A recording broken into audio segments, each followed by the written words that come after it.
Hello guys, welcome back to Twin Talk. Today I'm here joined with my brother Jonathan Rydell. We just want to say special thank you to our friend Judy for sending these in. Thank you so much. I wore mine yesterday whenever I had to go out and get some supplies and some necessary materials.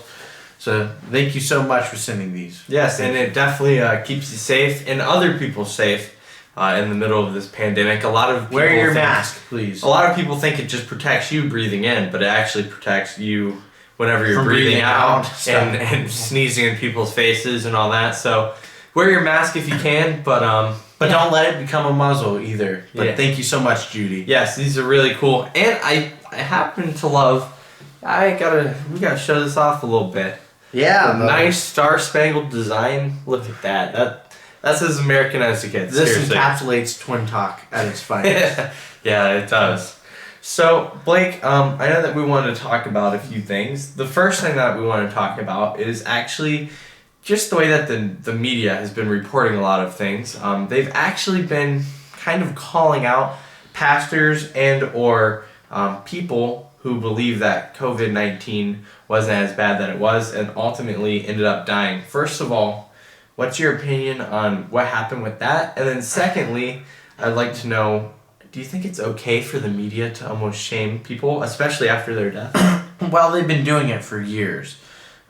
Is it okay? No. Does it make sense? Not really, kind of. But I will say some people who got COVID-19 and said that it wasn't serious and then passed away, they should be respected and honored just like anybody else who gets the disease and passes away, or even who gets the disease, period.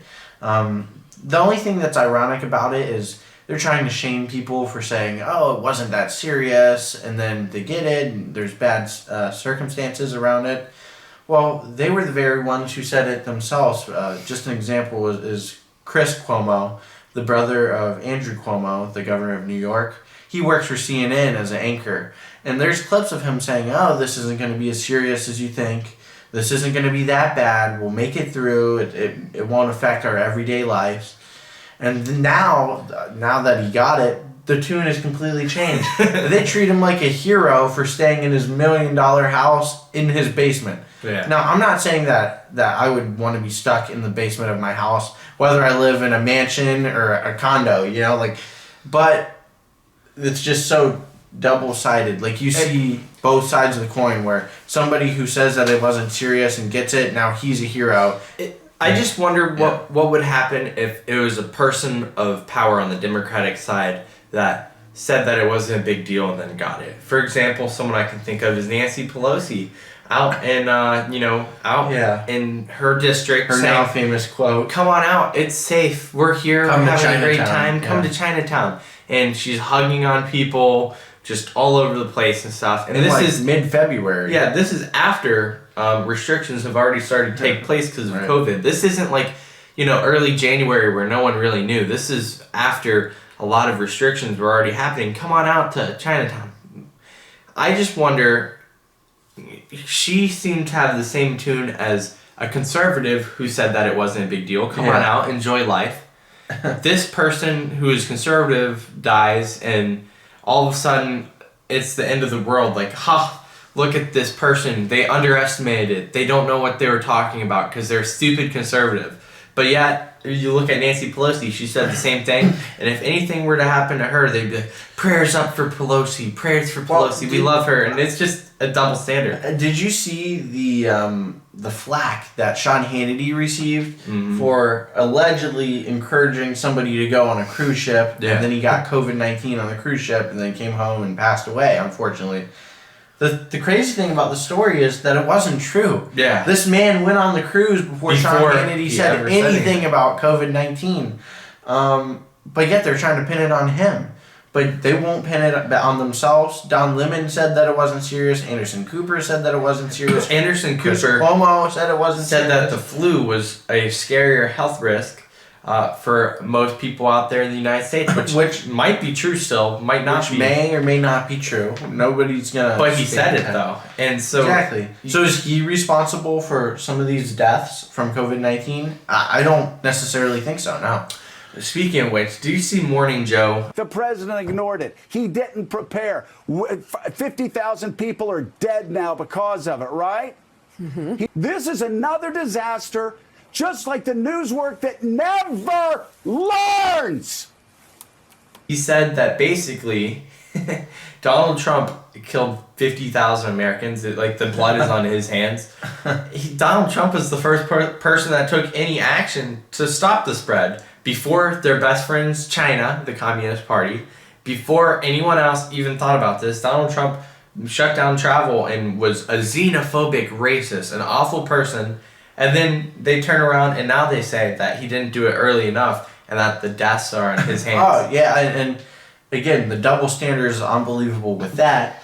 But I also want to point out the fact that they say that the deaths are in President Trump's hands because he didn't do something quick enough. Yeah. And then they're the same people that challenge him when he says, I have the ultimate authority to open back up the economy. And they say, no, you don't. It's states' rights. It's states' rights. But yet the blood's on Trump's hands? No, it's not on anybody's hands. It's on China's hands. And this is the way that it's been with all presidents, but especially Trump, is anything negative, as soon as it happens, it's automatically pinned on the president. And anything that's positive that happens, such as the quick response, the lockdown of our country and all that, as soon as anything positive happens, it goes back to, the governors did a great job. The Democratic governors did a great job. I'm not sure that that's the correct argument because Trump, in the end, did have the ultimate authority to at least start the travel ban and lockdown with that.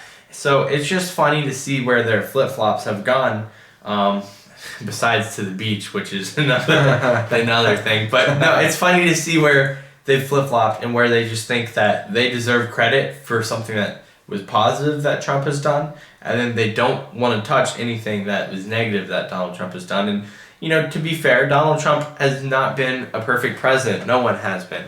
But when you look at the results and you look at the stopping of the spread that has happened, it's actually miraculous how quick we've come to this point where we feel confident where we could start reopening things. I remember 3 weeks ago, I was like, well, we got to sit here for at least until June probably. Yeah. The NBA season's not coming back. The MLB might as well give up trying to play. And now here we are. Everything's starting to come back. So is that by design from the media? I don't know. But I do think that he did have an effective time. And I do think it's fair to point out that Trump doesn't deserve all the criticism, and he doesn't deserve all the praise either. A lot of people who deserve the praise are the medical workers who have to go and wear these and visors, checking up on people every day. Now, I think that the response effort has been well coordinated, even if Fauci says something different than Jerome. It just depends on what the experts think, but I'm glad that we have a diverse group of thought to lead us through this crisis. So. Yeah, and I think, too, when you look at it, Fauci is not like an elected official to the point of where he can kind of dictate the terms of what is happening with the government or not. And I think he's had a few oversteps where he's tried to kind of define the terms of, hey, when we will be able to go back out and when will we be able to do this. And he thinks that he has all the answers, which he might scientifically, but he doesn't economically. So I think that when you talk about the response, it's been done very well so far. I think that Trump doesn't get enough credit for the way that he's handled this. Like a month ago, I saw Como on TV saying, we need more ventilators. We need more hospital beds. Well, they sent a ship, they sent new ventilators and all that. And the ship never got filled up. Yeah, it never got filled up. The ventilators, nothing even happened with them. And now they're starting to send ventilators to other places that may need it. And I heard that every American who needed a ventilator got a ventilator. So there was no shortage. So that's something that we can all be proud of as Americans. Yeah, and maybe at the beginning there are ventilator issues, but through all of this, I think we've learned that also we have to invest in our medical equipment ourselves. If that's something that we can get from this, is like, we don't want to leave pills that we have the patented designs to in China and then let China dictate if we can ship them out or not, or if the laboratories that are American companies can produce certain types of things. We need to be self-sufficient in everything we do, from energy, from our gas and stuff. We don't want to be hostage to what Saudi Arabia and Russia thinks and all that. We want to have our own gas industry. Same with natural gas, we need that. Same now with medical supplies. We need to be able to protect yourself. It's like, here's the best example I can think of, just taking it home kind of naturally. Would you rather every time you get a headache have to go to Walmart and have to make sure that you have a little prescription for a special pill and then have to go get it? Or would you rather just have a bottle of ibuprofen Right. already at home? That's what America needs, like symbolically. We need our own supply so that we don't have to go through all this mess, especially when it's our number one rival now in China, who started the disease, that is going to be dictating the terms of what we can use. Yeah, and I hope that not only do we keep all of our medical supplies in America, not only do we move a lot of our businesses back to America through tax cuts and or mandatation, making sure that they come back. I think that it's important that we impose and continue to impose tariffs on China just to decrease the amount that they import into the United States, because it is a symbiotic relationship, and if we take away their exports, they're not going to be as strong as they are now currently, and maybe more importantly, we won't be as dependent on them. We'll be independent. We'll be be able to care for ourselves in times of need and crisis. And my thing is imagine if all the companies who claim that they're American, like Apple and GM and all these companies who claim that they're American, imagine what happens when they come back from China, when they come back from Mexico, when they come back from Brazil. It's going to be a lot of economic growth and prosperity, and to be quite honest, it might be able to let us catch back up to where we were before this virus, and who knows how long that will take to recover, but I think it has the potential. I think when the companies come back, that will definitely help. I think that maybe the average wage, but more than likely the job of who's employed and who's unemployed. But the one issue I will say with that is I think that we need to definitely bring our medical supplies back to America like that. Mm-hmm. But when we're talking about other types of manufacturing, the reason why car prices could go lower or could go higher is because whenever they're not American made, you're paying cheaper labor, you're paying cheaper resources, versus when you bring it back to America, it's great because more people have jobs, but at the same time, now all of a sudden the price and the cost per purchase goes up significantly. But for a long time, America's been known for the quality of her products. So you might only have to buy one car every 10 years instead of one every 5 years, which we're doing right now. Yeah, so you might say it's you gotta figure it out and balance the scale of value versus productivity. So that's for sure. Well, thank you guys for watching this little tidbit of what we had to say regarding not only manufacturing and the medical field, but Trump's response in general. I think it's been a good job, and we want to know what you guys think. So feel free to email us at talktotwintalk@gmail.com, and also you can message us on our Facebook page or even on YouTube in the comments below. And we hope that you guys enjoyed it. And with that, have a great day. Mask, not muzzle.